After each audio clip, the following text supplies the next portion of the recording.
Today we present the first program in a series called Women in a Man's World. Here's Anthony Schooling, who talks about The Lady with the Lamp. In 1845, hospital was a dirty word. Hospitals were dirty places. Nurses were women of bad character. They were often drunk. In hospitals, things went on which no young lady should know anything about. When Florence Nightingale suggested to her parents that she should go for 3 months to Salisbury Infirmary to learn nursing, they were about as enthusiastic as parents of a girl with a good university degree today would be if she took to drugs and joined the hippies. Florence was 25, beautiful, learned in Latin and Greek and fluent in French, knowledgeable in philosophy, travelled, gay and witty in conversation. She lived at home in luxury in a beautiful part of southern England, surrounded by her family who loved her dearly. And she wished to die. I cannot live. Forgive me, O Lord, and let me die this day. Let me die. When she was 17, she'd heard the voice of God, or she thought she had, which comes to the same thing. He had called her to his service. What kind of service, he didn't say. She waited. But all through the gay parties and dances and long dinners with their learned conversation, she knew she was called. She was also a dutiful and obedient daughter, and her home was misery. She wrote endless private notes to herself. To these she confided her misery. She had a habit which worried her, of slipping into a long daydream. Often she dreamed of achieving great reforms with a man who had asked her to marry him. He was a writer well known in literary circles, and a philanthropist, and a campaigner for humane methods of treating young criminals. But she wouldn't give him an answer. She read in secret. She rose before dawn and lit her candle, and read the report on the condition of the poor in East London, the report on the health of towns, report on the sanitary conditions of the labouring classes. She had begun the work which was to make her the first expert on hospitals and sanitary conditions in all Europe. What is my business in this world? What have I done this fortnight? I have read The Daughter at Home to Father, a volume of Sybil to Mamma, learnt 7 tunes by heart, written various letters, ridden with Papa, paid 8 visits, and that is all. What is my business in this world? Her father was a mild, wealthy, cultivated man, very tall and thin. Her mother was a generous, socially ambitious woman who naturally wanted Florence to meet all the best people and to make a good marriage. I see nothing desirable but death. In 1847, she had a nervous breakdown. Friends were going to Rome, and they took her with them. She went to parties. She danced. She was entirely happy. And in Rome she met Sidney Herbert, half-brother and heir presumptive to the Earl of Pembroke, and to one of the most beautiful country houses in England. Handsome, enormously wealthy, brilliantly clever, a devout Christian, and a secret philanthropist. She became his close friend and a close friend of his wife. When she returned home to Hampshire, she sank back into her old despair. The man who had waited 9 years to marry her demanded an answer. I have an intellectual nature which requires satisfaction, and that would find it in him. I have a passionate nature which requires satisfaction, and that would find it in him. I have a moral and active nature which requires satisfaction, and that would not find it in his life. Sometimes I think I will satisfy my passionate nature at all events, because that will at least secure me from the evil of dreaming. But would it? I could be satisfied to spend a life with him in combining our different powers in some great object. I could not satisfy this nature by spending a life with him in making society and arranging domestic things. So she refused him. I know that since I refused him, not one day has passed without my thinking of him, that life is desolate without his sympathy. Again she was ill. The same friends took her travelling, this time to Greece and Egypt. She couldn't sleep, she couldn't read. Once again she heard the voice of God. I had 3 paths among which to choose. I might have been a married woman, or a literary woman, or a hospital sister.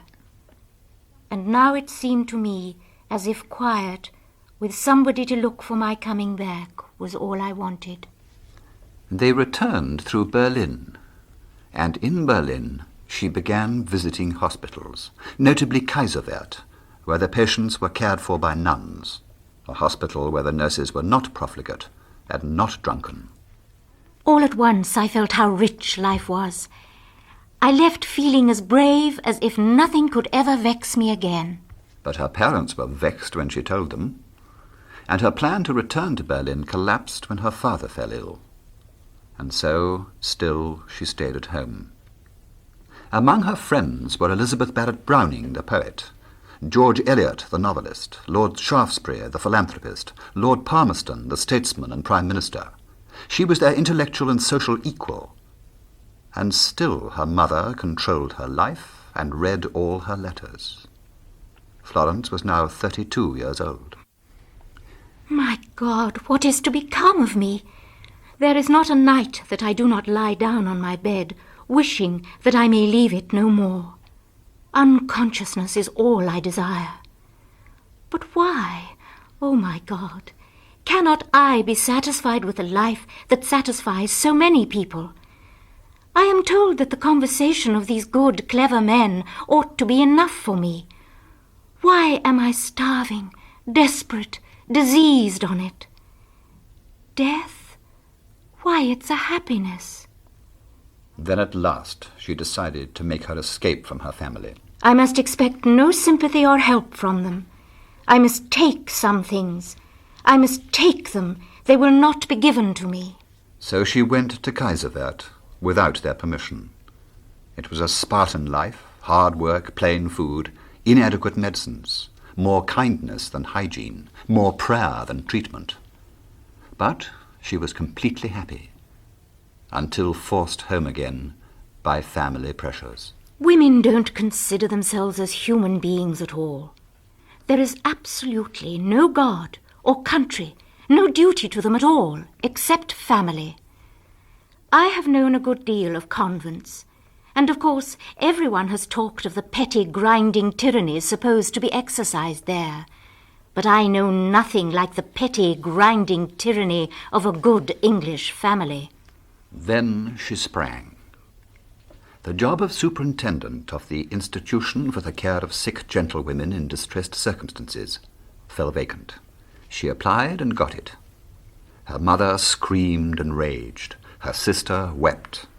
Mr. Nightingale retreated to his club. But secretly he had become her supporter. He saw at last how unhappy she was, and he made her an allowance of £500 a year, a generous sum in those days.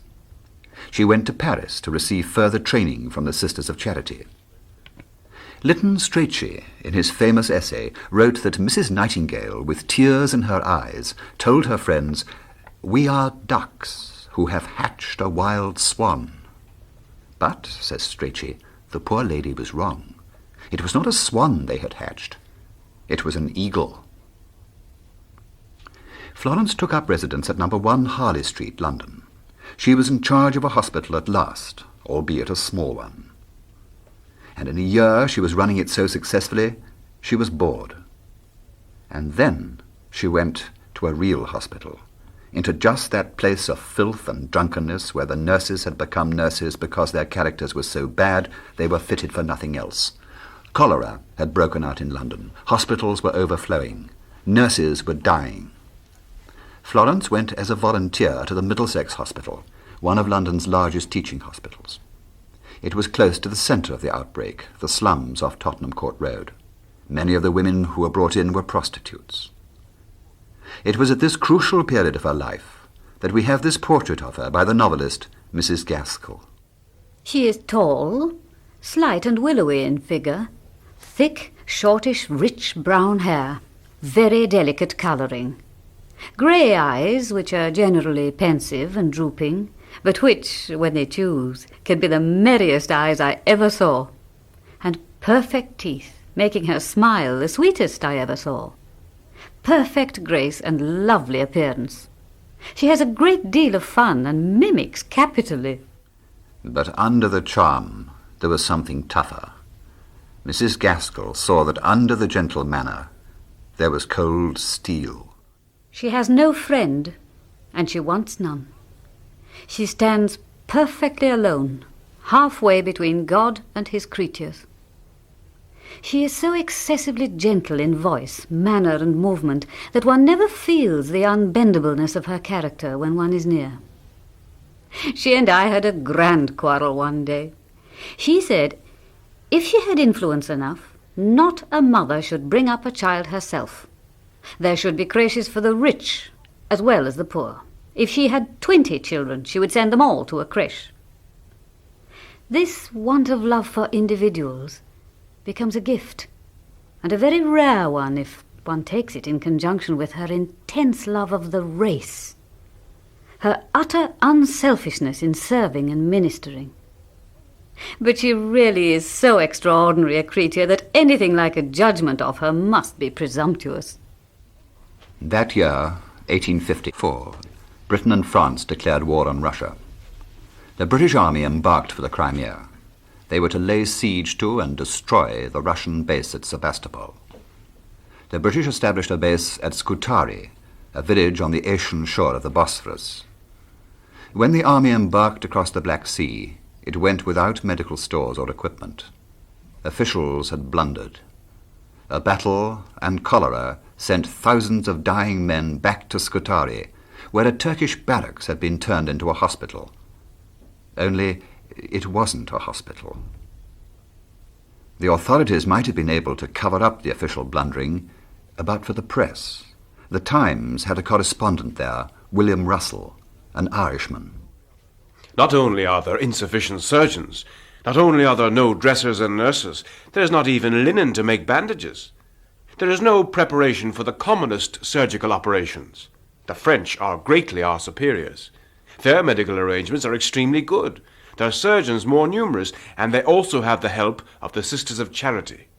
These devoted women are excellent nurses. The British military authorities, of course, refused to admit anything was wrong. Florence Nightingale decided to go to Scutari and take a party of nurses. The Secretary at War was Miss Nightingale's friend, Sidney Herbert. Her letter to Sidney Herbert crossed with his to her. There is but one person in England that I know of who would be capable of organizing and superintending such a scheme. This was no romantic errand of mercy.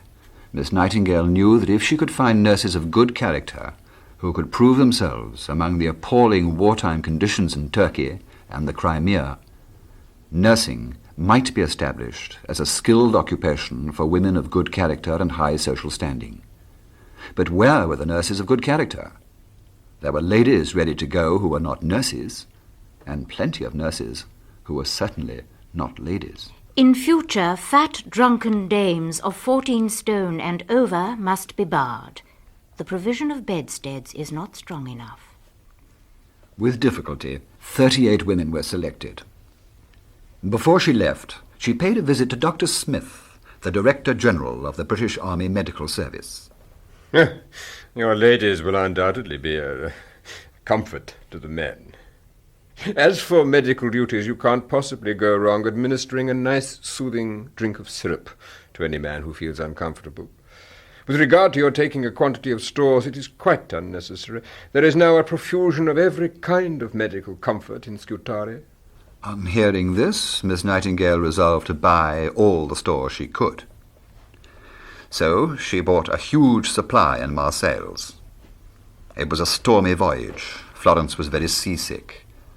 The party felt worse than sick when they saw the vast Turkish barracks which was serving as a hospital. In the courtyards, mud and refuse. In the cellars, prostitutes and camp followers and small children. 4 miles of corridors and rooms streaming with damp and filth.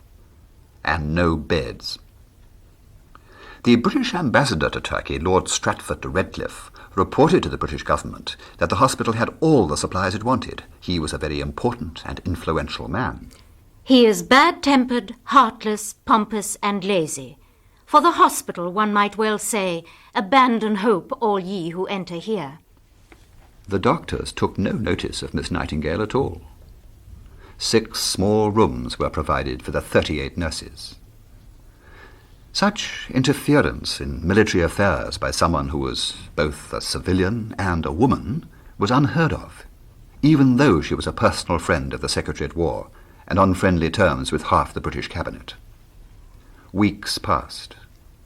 Then Miss Nightingale made a dent in the stony, masculine wall. The food in the hospital was insufficient, and what there was uneatable.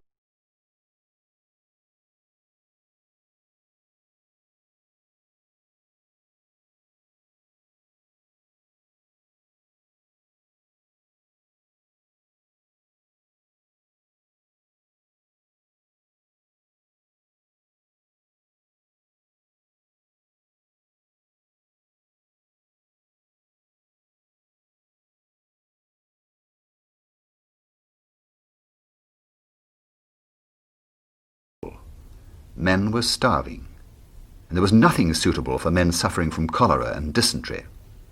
So Miss Nightingale set up a kitchen with the stores that she had brought herself. For 5 months her kitchens were the only source of invalid food. Then came the Battle of Inkerman. Sick and wounded poured back across the Black Sea from the base at Balaclava. Nothing was ready for them. No one even gave an order to clean out the lavatories, because regulations were not clear on the subject of which department was responsible for the lavatories. Over 1,000 men with acute diarrhea, and we have 20 chamber pots. Bales of shirts lay in store while men shivered. Cabbages were emptied into the harbour when men were dying of scurvy. Still, no officer dared exceed his orders or act outside the regulations. In 1855, 11,000 men lay siege to Sebastopol. 12,000 men lay in hospital. We have erysipelas, fever, and gangrene. The dysentery cases have died at the rate of 1 in 2. The mortality rate of the operations is frightful. This is only the beginning of things. Then someone remembered that Miss Nightingale had not only food, but general stores as well, and control of funds collected at home to buy supplies locally. At last she was called in to help. One of her first orders was for 200 hard scrubbing brushes, and Miss Nightingale was revealed as the only person to whom everyone could turn. Now she gave the orders. A colonel wrote, Miss Nightingale now queens it with absolute power. Orderlies were wanting, utensils were wanting. I supplied all the utensils, including knives and forks, spoons, cans, towels, etc., and was able to send on the instant arrowroot in huge milk pails, 2 bottles of port wine in each, for 500 men. She was on her feet 24 hours out of 24. One of the nurses described her rounds at night. It seemed an endless walk. As we slowly passed along, the silence was profound. Very seldom did a moan or cry from those deeply suffering fall on our ears. A dim light burned here and there, and Miss Nightingale carried her lantern, which she'd set down before she bent over any of the patients. I much admired her manner to the men. It was tender and kind. A soldier wrote, What a comfort it was to see her pass even. She would speak to one and nod and smile to as many more. But she couldn't do it to all, you know. We lay there by hundreds. But we could kiss her shadow as it fell, and lay our heads on the pillar again, content. And all the time she was writing letters. Letters of condolence to wives and mothers, and long letters far into the night to her friend Sidney Herbert, full of schemes to reform the medical services of the British Army. For that, now, was her new objective, and it was to that cause she was to devote the rest of her life. When the crisis was over, when the hospital at Scutari was at last functioning like a hospital, the old official jealousies returned. and she was convinced she had failed. In a private note she wrote, "Oh, my poor men, I am a bad mother to come home and leave you in your Crimean graves. 73% in 8 regiments in 6 months from disease alone. Who thinks of them now?" Still she was snubbed and humiliated. "There is not an official who would not burn me like Joan of Arc if he could. But they know the War Office cannot turn me out because the country is with me. That is my position." In England she was indeed a legend. Survivors of the Crimean War talked of her up and down the country. And when the war was over, the government offered to send a warship to bring her home in state. People wanted to organize parades, processions, triumphal arches. Miss Nightingale travelled back privately under the name of Smith. She never appeared in public. She refused all invitations, all receptions, refused to have her portrait painted. She never made a speech. But when Queen Victoria, who had heard a great deal about her, invited her to Balmoral, she went. The interview with the Queen and the Prince Consort lasted all the afternoon. That night the Prince wrote in his diary, "She put before us all the defects of our present military hospital system and the reforms that are needed. We are much pleased with her.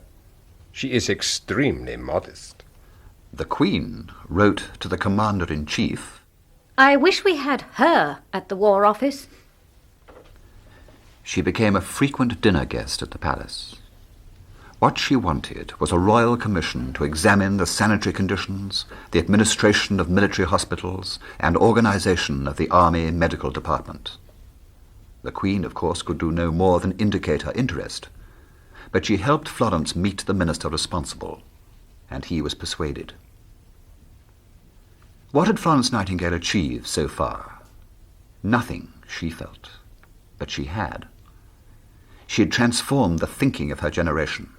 She had created 2 heroes in the public mind, the soldier and the nurse. And from now on, Miss Nightingale was determined that the disaster of the Crimean War should never happen again. I have never been able to join in the popular cry about the recklessness, sensuality, and helplessness of the soldiers. Give them the opportunity, promptly and securely, to send money home, and they will use it. Give them schools and lectures, and they will come to them. Give them books and amusements, and they leave off drinking. Give them suffering, and they will bear it. Give them work, and they will do it. The chairman of the Royal Commission was Sidney Herbert. Florence was the power behind the commission. She showed that in army barracks in England there was a higher rate of death from disease than among people of all ages outside. A member of the commission wrote, "She is a mainspring of the work. Nobody who has not worked with her daily could know her, could have an idea of her strength and clearness of mind, her extraordinary powers joined with her benevolence of spirit. She is one of the most gifted creatures God ever made." Her health broke down again. She was convinced she was going to die. So she took to her sofa and redoubled her work. And she never really left that sofa for the rest of her life. In 1859, another commission was set up to investigate the health of the army in India, where some 315,000 troops were under arms, of which 141,000 were British. For the rest of her life, Florence's advice was sought by high officials, including 5 viceroys, before they left London for Delhi. One of her letters to an Indian friend, P.K. Sen, reveals her sympathy with the Indian peasant. It would be a fine thing to turn the tables on the landlords, and to show that as regards agricultural backwardness, the zemindar is the backward man, the riot, the peasant, the improving man.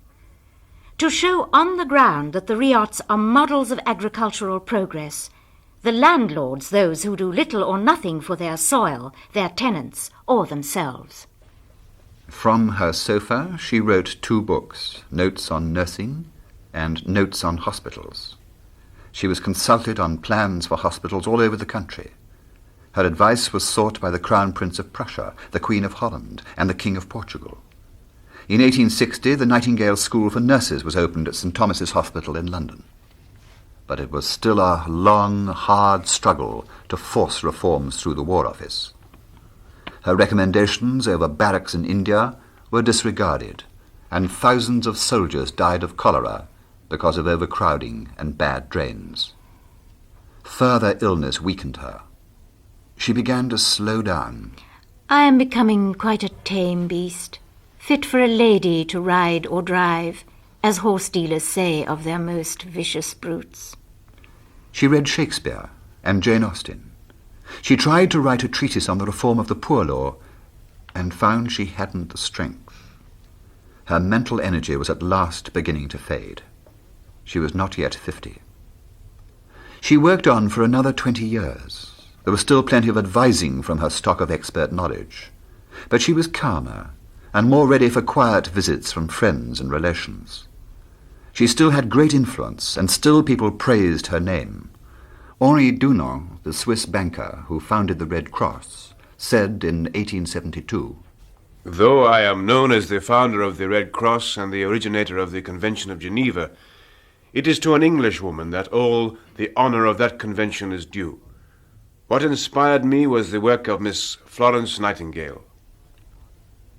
And in 1884, the army asked for female nurses to be sent abroad to Egypt. This was a triumph. She was still consulted by the War Office and by hospitals. She advised on education and sanitation in India. She entertained many Indian visitors. It was a happy old age. There is so much to live for.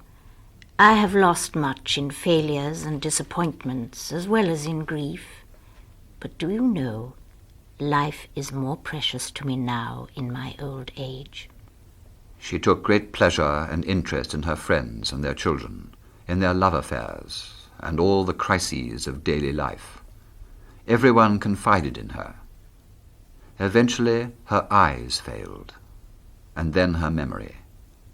She died in 1910, aged 90.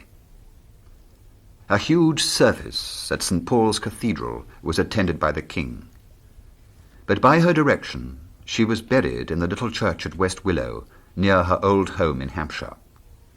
A few relatives were there, 4 guardsmen for the coffin, a few nurses, and a plain gravestone reads, F.N., 1820, 1910.